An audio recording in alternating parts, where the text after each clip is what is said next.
Well, how's everybody doing? It's been a few days since we've done any feed. I brought this old beast in here.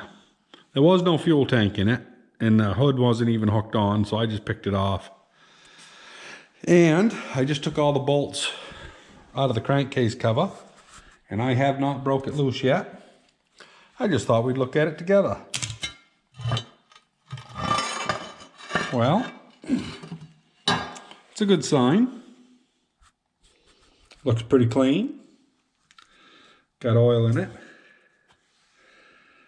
Kind of a gumpy looking job on the cotter pin job, but those rods almost look like they've been rebabbited. The motor is supposed to be good. It does turn over. I don't know if it's compression. I actually haven't a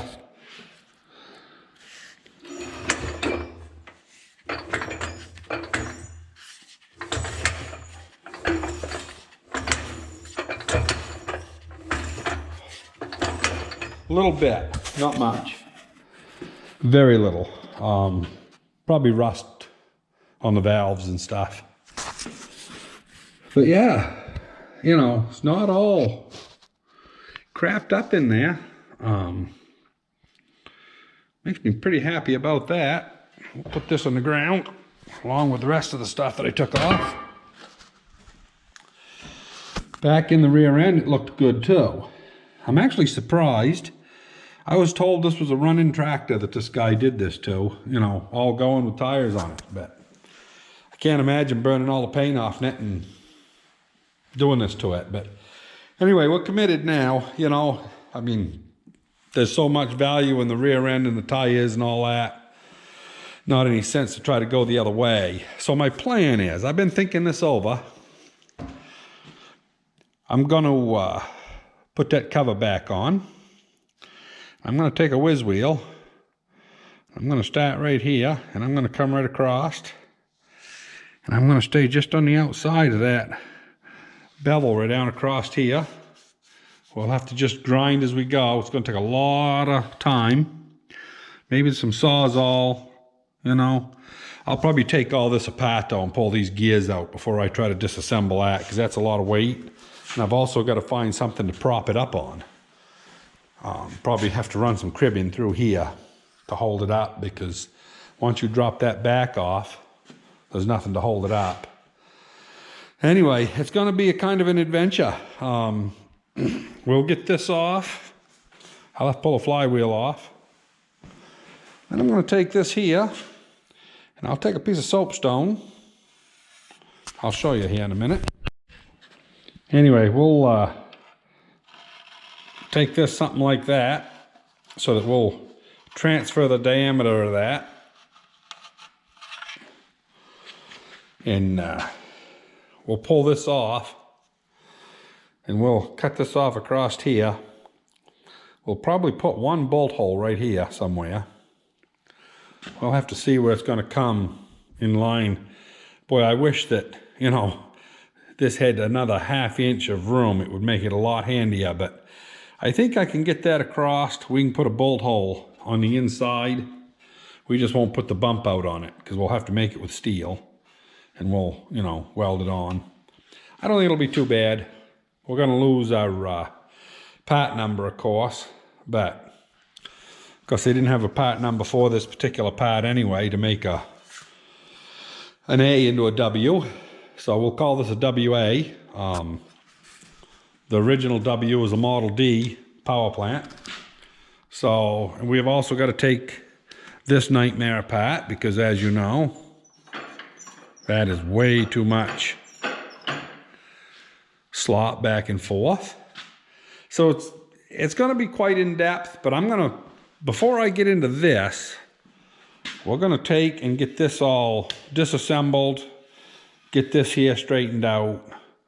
I got to get this first reduction shaft out of here. We'll get it cut off, and then we'll see what we got to build up in there for this to mate against. I'm actually going to build it out of Bondo, I believe. I'll just grind it right down real clean and put Bondo across, and then we can take a,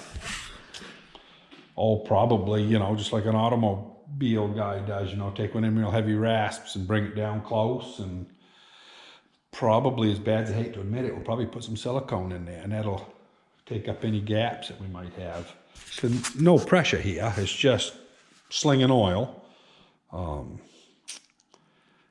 And if it wasn't for the clutch fork, you know, you could leave it dry out here, and you wouldn't even have to worry about this being sealed. But oil from the engine comes out here and it lubricates all that. So that's another thing. You know, he's got this frigged up. I don't know what's going on there. He's been into it, of course, the guy that had it. And apparently he's got it too tight for some reason. I've bought stuff before like this that was too tight. You couldn't get it to move. And after they leave, you know, you go to adjust stuff and all of a sudden you find out all the splines gone on the end of the crank. I don't think that's the case on this though. But anyway, yeah, so this is the beginning, and it's going to be a fairly long process to get this done.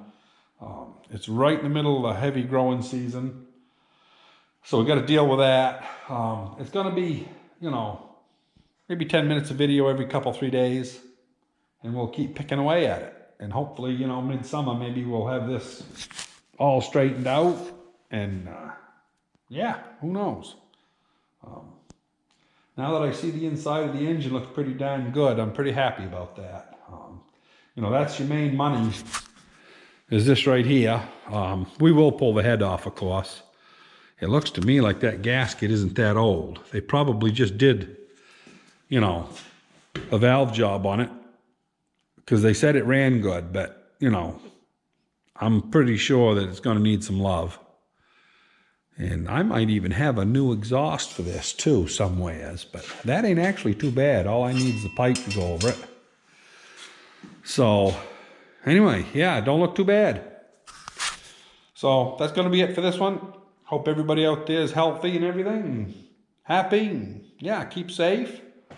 Tomorrow is Easter, so I got family upstairs, so I'm going to go on out and do some visiting before I get into trouble. Kind of goofing off here this evening a little bit. Been down here for about a half hour, 45 minutes. And this is how far I got, and that's probably going to be how a lot of this is done here through the summer. But we'll keep disassembling, and I'll show you what I end up with here when I get this apart.